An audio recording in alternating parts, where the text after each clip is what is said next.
Hello everybody! So our story of the week this week is From Me to You by Anthony France and illustrated by Tiffany Beak. Oh, we can see Rat on the front and I think these must be some of his friends. Let's find out.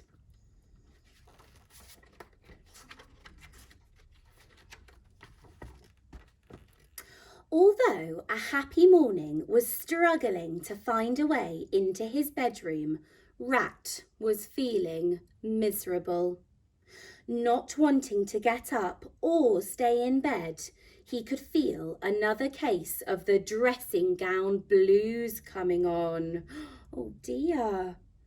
Dressing gown blues is when you don't wash your face or comb your whiskers and just mope around all day long in your dressing gown. Rat was good at this, as he did it every day. He crawled out of bed into his dressing gown and slunk downstairs. Oh, he does look very sad, doesn't he? Poor Rat. For breakfast, Rat had half a spoonful of condensed milk and a cold cup of yesterday's leftover tea. Oh no! It's not just that I've got nothing to do, he thought. I've no one to do it with. My friends never call round these days, and doing nothing with no one is no fun at all. He does look very fed up, doesn't he? Oh, but look what's arrived.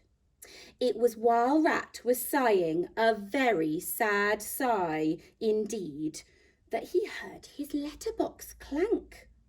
When Rat went to look, he discovered a cheerful yellow envelope. Rat opened it and read, "Dear Rat, this letter is from someone who really admires you and is glad of your friendship. It comes from me. I think you are very special, and I just want you to know how lucky I feel to have such a true and dear friend as you. All my love." What a lovely letter, full of such kind words. But there was no name at the bottom. Look, nobody's written their name. I wonder who it's from. Rat read the letter again, and then, just to make sure, he read it another 10 times. "How wonderful," said Rat. "But I haven't a clue who sent it. Unless, why, of course, it must be from Mouse. How very kind of him. I'll go and thank him right away." He shot upstairs, threw off his dressing gown, pulled on some clothes, washed his face, brushed his teeth, combed his whiskers and skipped out into the morning, clutching his letter. Oh, look at him getting busy, ready for his day. He looks a lot happier now, doesn't he? "It's a lovely letter," said Mouse, who was delighted to see Rat. "But since the storm, I've had little time to write to my friends. I've been busy repairing my roof." It was the first that Rat had heard about Mouse's damaged roof, and for the rest of the day all else was forgotten as they worked together to mend it. Look at them working as a team. It was only when they had finished that Mouse casually wondered aloud who could have sent the letter. "Beats me," grinned Rat, who felt happy just thinking about it. "But I'll find out tomorrow." I wonder who it could be. Oh, look, they're having a nice cup of tea together now. I think Rat's starting to feel a bit better, isn't he? The next morning, Rat was dunked, dressed and downstairs before dawn. He made a fresh pot of tea and had 2 extra spoonfuls of condensed milk. The sun was rising over the fields when Rat stepped out of his house and set off along the river. He was now almost certain that the someone who loved him was Frog. She hadn't been to see Rat for ages.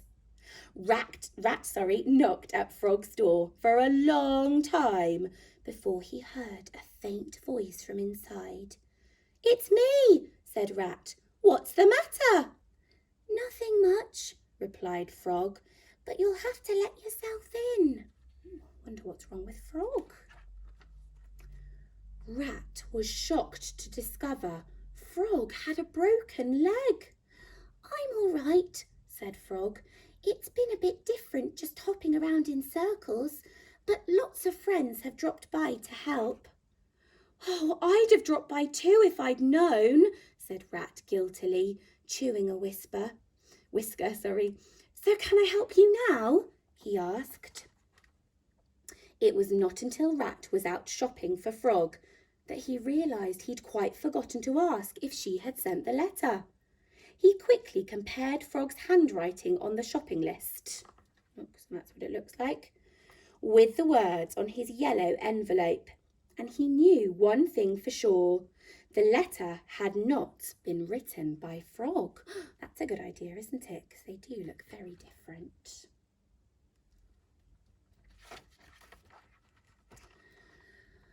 "Wake up, daydreamer," said two voices suddenly.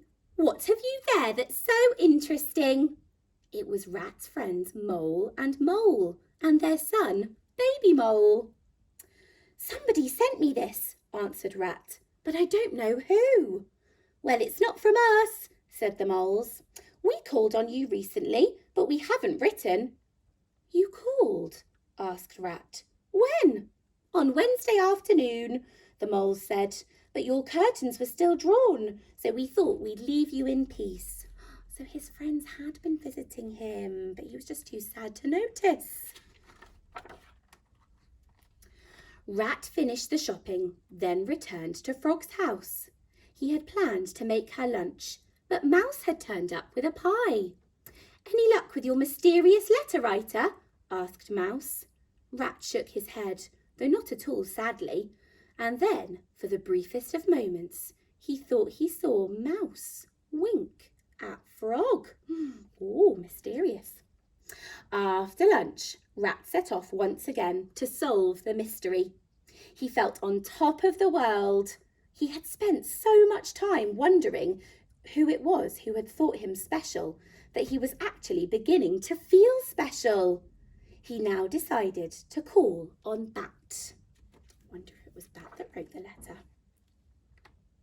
"Who's that?" said Bat. "What do you want?" "It's Rat Bat," said Rat. Lots of rhymes. "Hello." "Goodbye," said Bat. "I'm busy." "But it's me, your friend," pleaded Rat. "I want to know how you are and whether you've written to me recently." "Course not," said Bat. "No one writes to me, so I don't write to them. And if you were a real friend, you'd have called on me before now, so just push off." Oh dear, I think he's feeling a bit cross, isn't he? Something was clearly wrong with Bat. He was lonely and unhappy, and what's more, he was still in his dressing gown. Who does that remind you of? Just like Rat at the beginning of our story. It was a sad and sorry Rat who got home that evening, only he was no longer sad and sorry for himself. "Poor old Bat," he muttered. "He's down in the dumps. But what he said is right. If I'd been a real friend, I'd have visited before. The only reason I went today was to find out something for myself." And then Rat read his precious letter for the last time. Finding out who wrote this just doesn't seem important anymore, he thought. Whoever sent it, I don't deserve it. I've never been a true friend to anyone. Well, tomorrow I'm going to change all that. I wonder what he's going to do. For Rat, tomorrow came very early the next day. He'd gone to bed with the seed of an idea, but it soon grew into an exciting plan. So Rat got up at 3 to get started. Oh, he looks ready to go and do something lovely, doesn't he? Tomorrow came very early for Mouse too. It arrived at 5 when Rat woke him up. I've written lots of invitations for a party and I want you and Frog to help me deliver them. What do you think of that? At 5 in the morning, Mouse seldom thought much about anything. But by 7, he was more excited than Rat. Let's fetch Frog, he said. Well, they do look very excited, don't they? The three of them had great fun that day. Mouse enjoyed not working on his roof. Frog enjoyed the fresh air, and Rat just enjoyed being with his friends. They walked for miles, and by late afternoon, all the invitations were delivered. All except for one. Who do you think it's going to be for? Oh, look, they're walking through these fields together, and they're helping Frog with her broken leg, aren't they? They put her in a cart. Bat's curtains were still drawn when they arrived at his house. Rat quietly pushed the invitation in the letterbox and then pulled out a bright red envelope from his pocket. Oh look, they're putting it into his postbox. What's that? Asked Mouse. Just a special letter for Bat, whispered Rat. That's all. And then, for the briefest of moments, Mouse and Frog thought Rat winked at them. And they were right. He did. Oh, look. It's Bat. Oh, and he looks a lot happier than before, doesn't he? And what's he holding? Shall we read what the letter says? Dear Bat, this letter is from someone who really admires you and is glad of your friendship. It comes from me.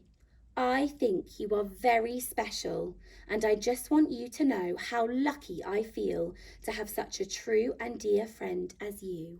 All my love. It's the same as the letter that Rat got, isn't it? But Rat has now sent it to Bat.